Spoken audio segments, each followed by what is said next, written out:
అందరికీ నమస్కారం అండి. ఈరోజు ఒక చిన్న సంఘటన నేను చెప్పాలండి మీకు. ఒక 25 ఇయర్స్ బ్యాక్ మేము కొంతమంది కలిపి పందాలకు వెళ్ళాం. పందాలకు వెళ్తే అక్కడ ఒక పందెంలో ఒక కోడి విజయం, ఒక కోడి అపజయం వచ్చినాయి. ఆ ఓడిపోయిన కోడిని మాకు తెలిసిన అతను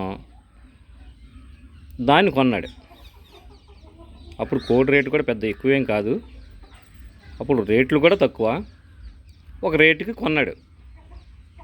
ఓడిపోయింది దాన్ని కోసాని కొంటే దాన్ని తీసుకొచ్చి ఆయన దాన్ని శుభ్రం చేసి దాన్ని బతికించి బాగా తయారు చేసి ఆయన పందాలు వేసాడు.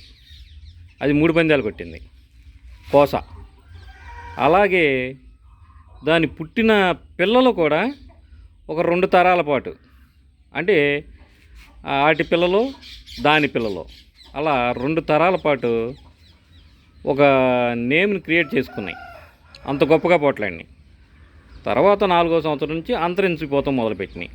ఎందుకనంటే అక్కడ సరైన పెట్టలను కలపకపోవటం, కొన్ని ఇబ్బందుల కారణాల వలన ఆ బ్రీడ్ అంతరించిపోయింది.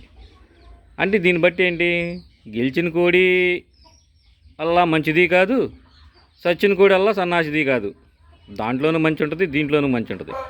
కాకపోతే ఏంటంటే 2 కత్తులు వాడిని, అది సాగు బతుకుల్లో ఉంది. 2 కత్తులు వాడిని.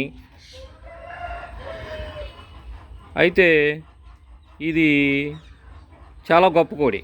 దాని కలర్ ఎలా ఉండేదంటే పచ్చిమిరపకాయ ముగ్గితే ఎలా ఉంటుంది ఆ రంగులో ఉండేదన్నమాట. అంత ఎక్సలెంట్ కోడి.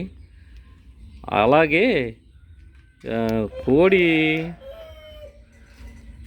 పందాలు చేసిందే గొప్ప కోడి అని అనుకోవద్దు. దాన్ని పోట్లాడే విధానాన్ని బట్టి, ఆ రోజు దాన్ని బట్టి డిసైడ్ అవుతుంది. అన్ని కోళ్ళు బాగానే పోట్లాడతాయి. కాకపోతే ఏంటంటే దీంట్లో కదంత జాతిని అనేది ఎంచుకోవాలి. కదంత పౌరుషం కలది, కొంచెం బాడీ ఉన్నది. దాని జాతి కొన్ని లక్షణాలు ఉంటాయి కదా, ఆ లక్షణాలను బట్టి ఎన్నుకోవాలి కోడిని. ఇది ఒక ఉదాహరణగా ఊరినే చెప్పాను మీకు అంతవరకే. ఓకే.